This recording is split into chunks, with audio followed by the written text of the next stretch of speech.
আপনার বাচ্চা যদি স্কুলে যায় তাহলে সাথে এরকম একটা ফ্যান দিয়ে দেন। এই যে দেখেন ফ্যানটা কতটা প্রিমিয়াম, এটা হলো হোকো HX62 মডেলের একটা ফ্যান। এই যে এটা হলো এটার বক্স, এটার সাথে আপনি 6000 mAh এর একটা ব্যাটারি পেয়ে যাবেন, যেটা নাকি টানা 17 ঘন্টা ব্যাটারি ব্যাকআপ দিবে। আর এটাকে আপনি 2500 থেকে 6000 RPM এ চালাতে পারবেন। এটা কিন্তু 1 থেকে 100 পর্যন্ত স্পিড কন্ট্রোল আছে। এই যে দেখেন, এটা কিন্তু প্রচন্ড বাতাস, এটা প্রচন্ড বাতাস। এই যে দেখেন এটা মানে বাতাস লেভেলটা আপনি 6000 RPM পর্যন্ত পাবেন। এই যে টাইপ সি চার্জিং পোর্ট আছে, এই যে এরকম একটা চার্জিং কেবল দেওয়া থাকবে টাইপ সি, এটা দিয়ে আপনি চার্জ করতে পারবেন।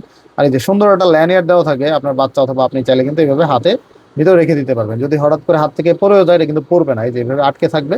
তো খুবই সুন্দর, আপনি চাইলে এটাকে কোথাও রেখেও বাতাস খেতে পারবেন। এই যে দেখেন আপনি এটাকে কোথাও রেখেও বাতাস উপভোগ করতে পারবেন। বাতাস কিন্তু যথেষ্ট ভালো, খুবই ভালো একটা বাতাস পেয়ে যাবেন।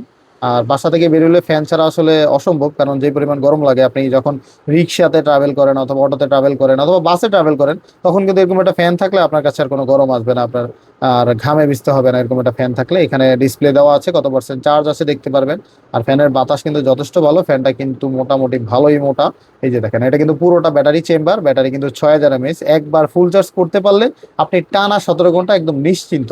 আপনি ট্রাভেলে যাবেন তাহলে কিন্তু আপনি সাথে এরকম একটা ব্যাগের ভিতরে করে এরকম একটা ফ্যান ক্যারি করতে পারেন। এই ফ্যানটা কিন্তু অনেক কাজের, মানে হ্যান্ড ফ্যান শুধু নিলেই তো হয় না, একটা ভালো মানে হ্যান্ড ফ্যান নিলে আপনি অনেক দিন ব্যবহার করতে পারবেন।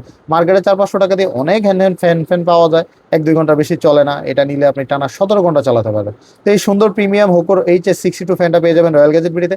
এখনই অর্ডার করে ফেলুন, সারা বাংলাদেশে হোম ডেলিভারি দেওয়া যাবে। আল্লাহ হাফেজ।